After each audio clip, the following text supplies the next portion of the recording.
Hello, hello. Welcome to my YouTube channel. My name is Tammy. I am also a scribe for Circe over on All in the Pantheon. In fact, I'm a scribe for both Mother Nature on my website, synergessence.com, and in my newsletter, which you can sign up for in the description box below. It's a once-a-month newsletter. And again, that's as the scribe from Mother Nature.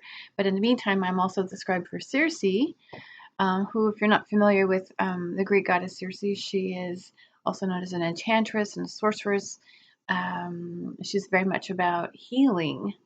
So, welcome to Water with Circe. um, yeah, anyway, so the link to the All in the Pantheon is also in the box below. So you can always check it out over there. Anyway, today, yeah, you can just check out her adventures over there and what's going on with her. Um, but today I want to talk about the last video I did was on discomfort, and it was primarily focused on the discomfort that we feel as individuals, and how to sit in it. In fact, that's part of a lot of what she's talking about right now in her upcoming posts. What it is to be in the darkness, to be still in those chaotic times. Um, that's that's our biggest growth process right there, is being still in the chaos. And I used to actually have dreams about that. I mean, things would be flying around me, and I would just be standing there. And somebody said, maybe that just means you're the calm in the storm. And while that made sense at the time, and there's times that things go on for me, and I feel like, when people are like panicking and freaking out around me, I can be pretty grounded in the midst of that chaos. Maybe that's the same, but I didn't see that as calm. I mean, I used to see that as calm in the storm, but now I'm really getting about how still we must become in order to navigate the chaos. Yeah, that's just thinking of that while I'm talking. So when times get really, really crazy, our biggest potential exists when we become really very still and don't like attach ourselves to the chaos and really disconnect from that. That's where we can find our footing. That's where we can find our clarity. That's where we actually know how to move forward or what to do next. It just comes to you. With that said, today I want to talk about pain. But I'm not talking about necessarily physical pain, although physical pain is a part of that. And but I'm talking with regards to other people's pain. Okay, so emotional pain, physical pain. And so my question for all of us is, how comfortable, how still can we be in the space of somebody else's pain? All too often in our culture, we have this tendency to, make people or encourage people or, almost demand people explain their pain. What's going on with you? Tell me. And while physical pain typically, I mean, all pain has a root, right? It's just a little bit easier to follow um, and determine. And even that, it's interesting that as I'm saying that, we really can't determine the true root of our pain, physical pain. It could be the fact that we are not producing enough endorphins, which is the endogenous opiate system. Could be that we're not converting glutamate into GABA fast enough due to um, heavy metal exposure. Because keep in mind, the body cannot detox heavy metals from the system; it has to store it. So, in that sense, we glutamate is often used. Frequently used, depending on the type of metal, to oxidize dopamine, therefore being able to store heavy metal in the brain. However, it with when the heavy metal exposure goes away, that's what this is. When it goes away, um, everything's supposed to convert, and now glutamate is used to produce glutathione and GABA, because glutamate is an excitatory neurotransmitter. However, we know for a fact that this isn't happening. This is the reason why we're being encouraged to go out and buy glutathione products, and why we're being placed on benzos for anxiety, or some form of um, um, GABA influencing medication for physical pain. Okay, so there again, we really don't understand. We can suspect, but as we've even come to determine with when it comes to anxiety, it could be any one of the chemicals in our body that could be leading to anxiety and physical pain. It could be a combination. In fact, it is a combination. There is no one chemical that is the root cause. It's a combination that's the result of the stress mechanism. However, enough of that here. My question, like I said, is how do we deal with other people's pain besides asking them to explain it, telling us what's going on, and so forth? Or even beginning to pose questions and then almost expecting people to explain it to us. And so those who are struggling oftentimes are redirected outside of their pain. So in this discomfort, we are, I don't know that we're so against. I mean, sometimes we are because it is extraordinarily uncomfortable. But when we're talking about emotional pain, I wonder how often we would actually give ourselves permission to be there if somebody else outside of us wasn't wanting us to explain what's going on. And then, it could, it could be rooted so far back in our history. Not that anybody is to blame, but it's just the experience that we went through, or the experiences that we had, and the interpretations that we concocted as a result of our own psyche and what we saw going on around us and what people were telling us.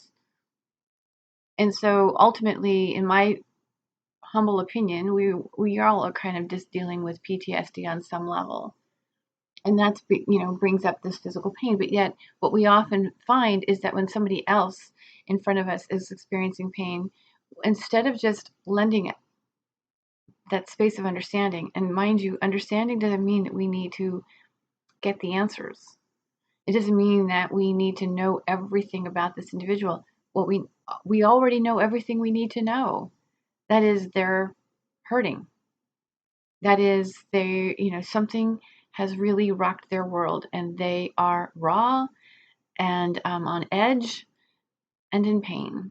No matter what it looks like, if we consistently can remind ourselves that person over there who might be insulting us, who might be just like over the edge, obnoxious, even if we have nothing that we can offer, even if we have nothing to say, can we simply walk away with grace and realize that that person over there, although they can't hear you, although they won't receive whatever it is you want to offer, they are definitely in pain. That level of understanding, that grace, essentially gives a person permission to feel.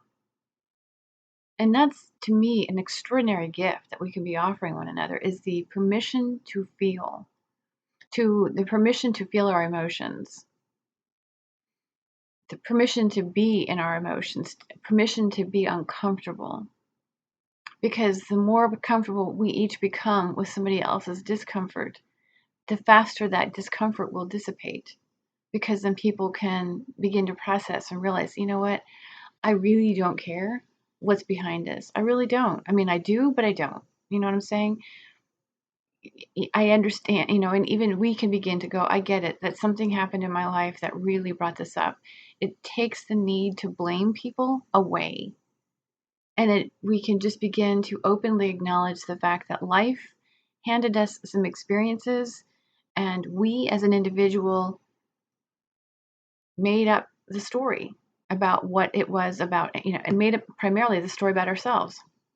What we did right, what we did wrong, what we should have done differently, all of the stuff, how we should be in the future, who we can trust, who we can't trust. I mean, all of that stuff came up from a previous experience, and it continues to move. That's what moves our life forward. That's actually what moves our lives. That's what helps us navigate life.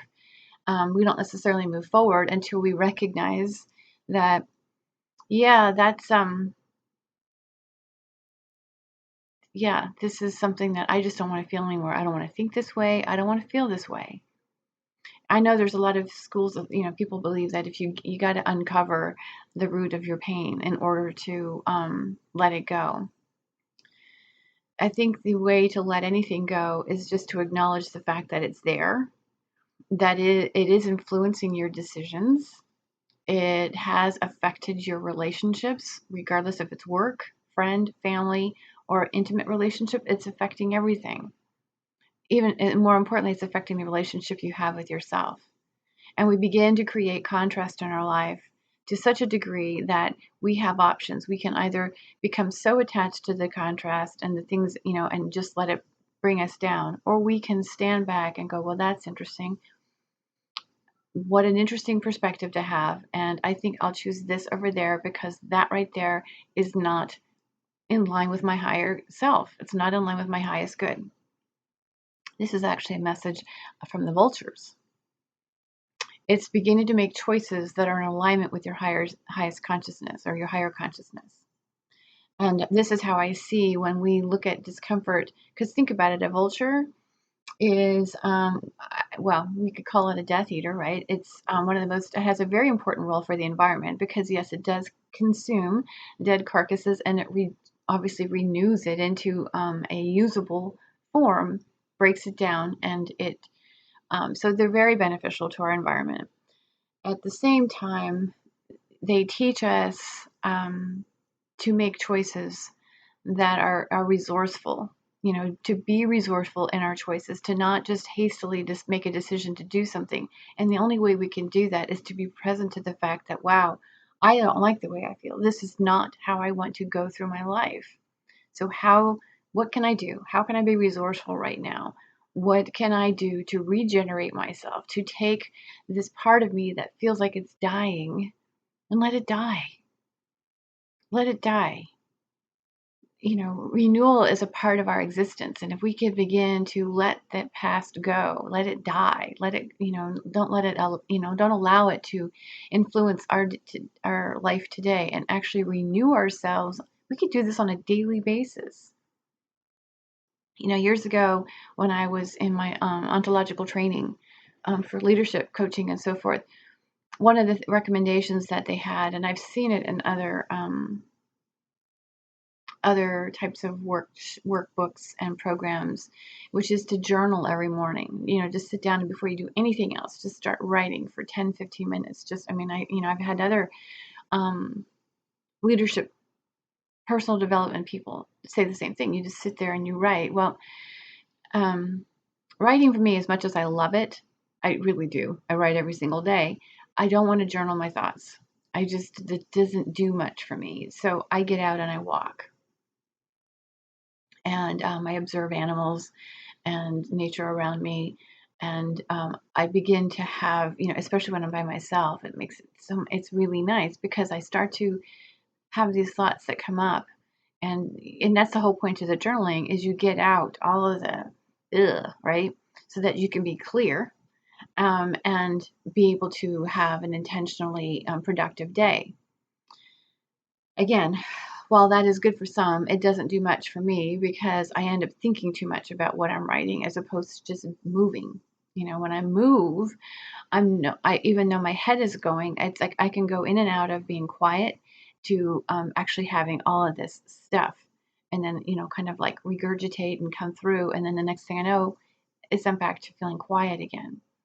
But what I am very clear about is when the stuff that comes up that I don't like, it's like, what can I do to renew myself, to make this a new day? I mean, every day, how can I let go of those things that don't allow me to feel good and regenerate myself? And so that is one, and making, and being resourceful in my choices that are in alignment with my highest good, which involves being creative and clever, maybe possibly even unconventional, doing things that don't necessarily look like anything else that anybody else is doing. So that said, when it comes to other people's pain, how can we let go of our need to know everything, and get them talking? And how can we be okay with maybe silence, maybe just simply crying?